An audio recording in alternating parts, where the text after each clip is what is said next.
Hari Sundar Nanda Mukunda, Hari Narayan Hari Om. Hari Sundar Nanda Mukunda, Hari Narayan Hari Om. Hari Sundar Nanda Mukunda, Hari Narayan Hari Om. Hari Keshava Hari Govinda, Hari Narayan Hari Om. Hari Keshava Hari Govinda, Hari Narayan Hari Om. Hari Keshava Hari Govinda, Hari Narayan Hari Om. Hari Keshava Hari Govinda, Hari Narayan Hari Om. Hari Sundar Nanda Mukunda, Hari Narayan Hari Om. Hari Sundar Nanda Mukunda, Hari Narayan Hari Om. Sundar Nanda Mukunda, Hari Narayan Hari Om. Hari Sundar Nanda Mukunda, Hari Narayan Hari Om. Vanamali Murali Dhari, Govardhan Girivardhari. Vanavali Murali Dhari, Govardhan Girivardhari. नित नित कर माखन चोरी गोपी मनहारे. नित नित कर माखन चोरी गोपी मनहारे. आओ रे गोकुल के प्यारे, आओ रे गोकुल के प्यारे. आओ रे नाचो रे रास रचाओ रे. गाओ रे नाचो रे रास रचाओ रे. सुंदर नंद मुकुंदा, हरि नारायण हरि ओम. हरि सुंदर नंद मुकुंदा, हरि नारायण हरि ओम. हरि केशव हरि गोविंदा, हरि नारायण हरि ओम. हरि केशव हरि गोविंदा, हरि नारायण हरि ओम. हरि सुंदर नंद मुकुंदा, हरि नारायण हरि ओम. हरि सुंदर नंद मुकुंदा, हरि नारायण हरि ओम. हरि ओम. हरि नारायण हरि ओम. हरि नारायण हरि ओम. हरि नारायण हरि ओम. नारायण हरि ओम. नारायण हरि ओम. नारायण हरि ओम. नारायण हरि ओम. Hi all, good morning and welcome to this episode of Co-Creating Your Reality, where we teach spiritual law, natural law, taking moral action, practicing the yamas and the niyamas to create a more internal harmonious environment for ourselves, which then affects our external environment, creating an external peaceful environment for ourselves. We also teach creating or building a God-centered relationship, whether it be a romantic relationship, whether it's building your family relationship or whatever, but more so building or creating a romantic relationship through teaching and aligning with natural spiritual laws of the universe, and how you can attract into your reality that which you desire and deserve through practicing moral action and through the chanting of Sanskrit syllables, which contributes to one's healing. So we've started talking about the occult, the dark occult world. There's for those of you who don't know what occult mean, the word occult simply mean that which is hidden, right? So hidden knowledge, right? Hidden methods, for example, methods of brainwashing. Anything that which is concealed, for example, that which religious leaders are aware of, but they refuse to show, to demonstrate, or to apply or implement with regard to their followers, because it will actually make their followers more powerful than them, right? If they choose to show, teach the occultic knowledge to their followers, it will actually help their followers to become more powerful than the religious leaders themselves, and this is why this knowledge is concealed, right? Anyhow, so there is light occultism and dark occultism. You can use occultic knowledge in whatever way you wish to, and that is why it is important to wield this knowledge in the correct manner once you have access to it, right? So we started talking about the dark occult, which includes government, which includes the protective arm of the government for sure, which is the police service, right? And this is global, this is throughout the world. This is not according to any location, time, space, whatnot, right? This is throughout the world on this 3D realm, right? The dark occult involves the government, the mainstream media, mainstream education system, mainstream religion, right? All of these comprise parts or aspects of the, or contribute to the control mechanisms in society, which limit our freedom, limit our understanding of freedom, right? Limits our access to freedom, right? Now today I want to talk about a particular topic, which is how the occult, the top occultists, dark occultists, how the top dark occultists views us, human beings, or the average person in the world, right? But I'll narrow it down to Trinidad and Tobago. Hence, seeing that is where I was born, I grew up, I reside in Trinidad and Tobago, right? So the topic today is the top occultist thinks that you are a little nigger or coolie, and it turns out to be true, right?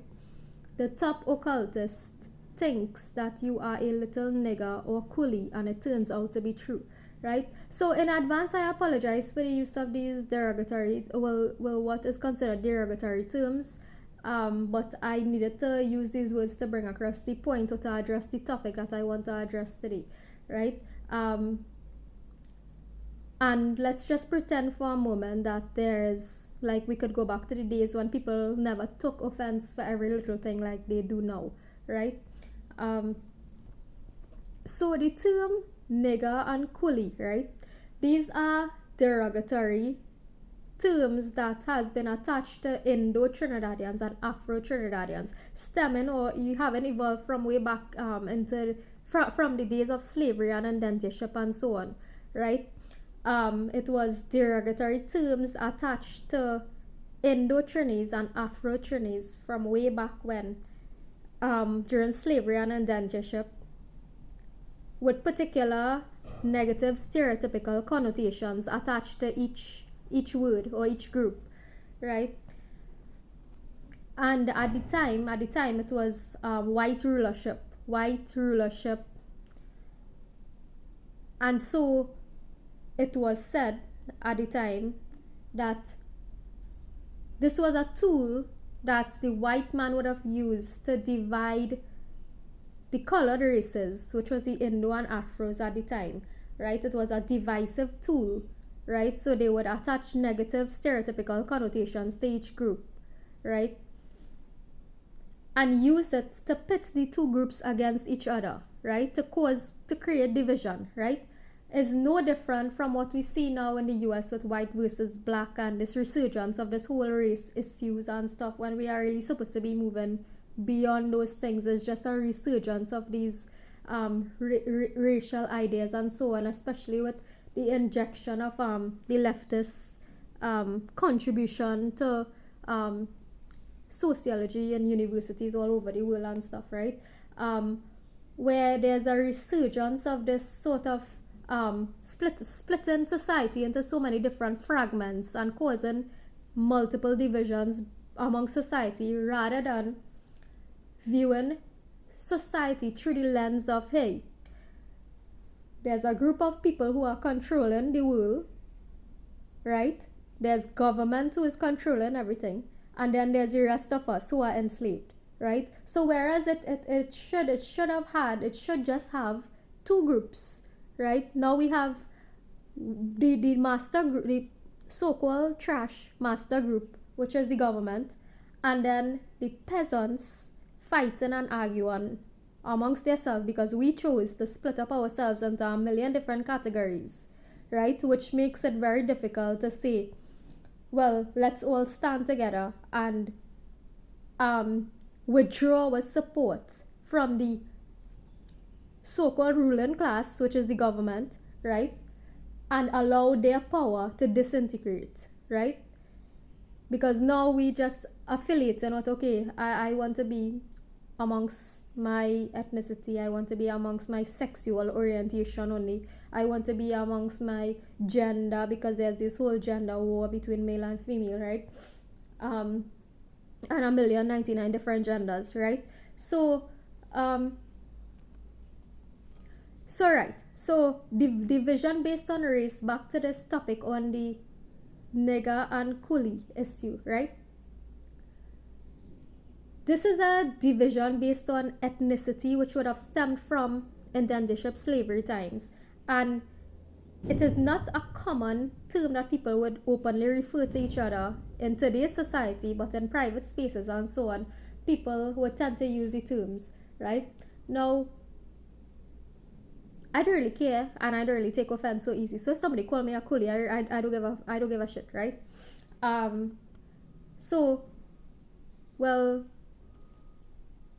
But the topic today is the top occultist.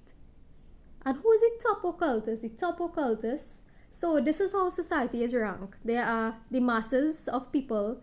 Then there are, say, businessmen, tradesmen, whatever. One level of businessmen. They are the government. The government controls certain businesses. Then above the government, there are actually businesses who control the government, right? And on top of all of them, right, there's the elite, right, who control government, businesses, everybody, right? And then on top of them, there might actually be a minuscule group who actually control the world, control everything, right? So the top occultist, we're talking here about the top occultist, which is the top dog, right? The top occultist thinks that you are a little nigger or coolie, and it turns out to be true. So what exactly is this term nigger or coolie, and how can you rise up from having that, from being one of those? How can you rise up from, like, I'm talking about truly rising up from being a nigger or a coolie, right? What is a nigger and what is a coolie? Is it based on where we live? If we live in, say, a coolie, people might attach that term to you living in a rural area. Probably you're speaking broken English, improper English. You can't formulate a proper sentence, right? Is it based on geographic location? Similarly, what is a nigger? Is it that you are living in the urban areas? Is it that you are living, is it that you eat KFC every day?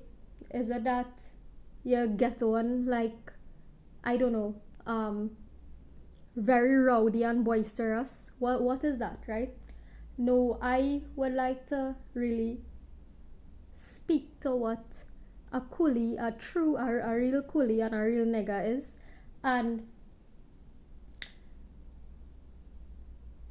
I would like to say that 90% of citizens in Trinidad and Tobago are in fact coolies and niggers by virtue of one thing only and one thing alone, right?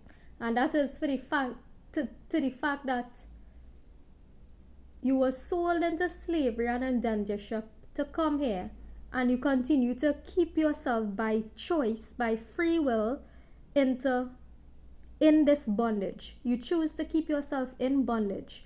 And what is keeping yourself in bondage? It is simply a choice, and that choice is voting, right?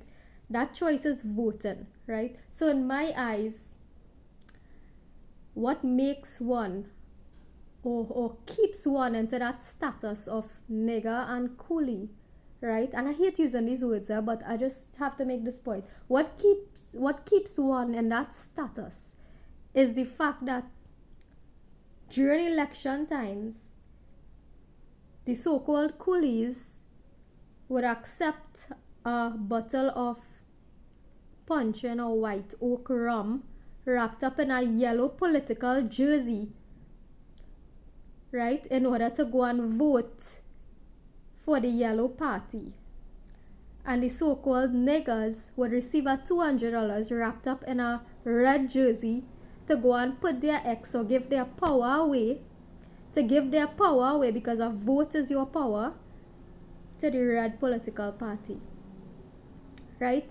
And that simple action is what the top occultist thinks, that you are a little coolie or a nigger, and it turns out to be true, right?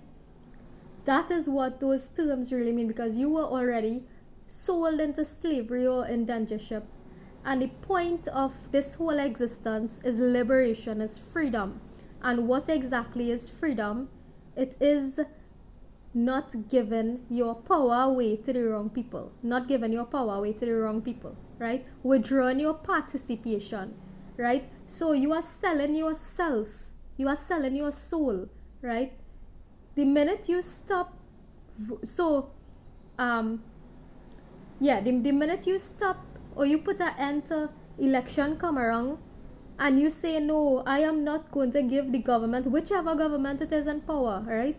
Whichever government it is in power, right? I am not going to stain my finger anymore, because insanity is doing the same thing over and over and expecting different results, right? I am not going to stain my finger anymore to just keep recycling these two political parties and the roads in that condition, right? And basic necessities can't in a country with a pitch lake. Our roads is in this condition in a country in a very small island surrounded by water. There's still need for water to be on a routine or a schedule, and for people to not be getting water in months, right? Is that what I am given my vote? Is that what I am given my internal power across to, right? So that decision to do that one thing, to line up by the election site every 5 years and effectively give your power away without thinking, that is what makes you remain in the status of a nigger or a coolie. And the top occultist thinks that you are a little nigger or coolie, and it turns out to be true, which is most of the country.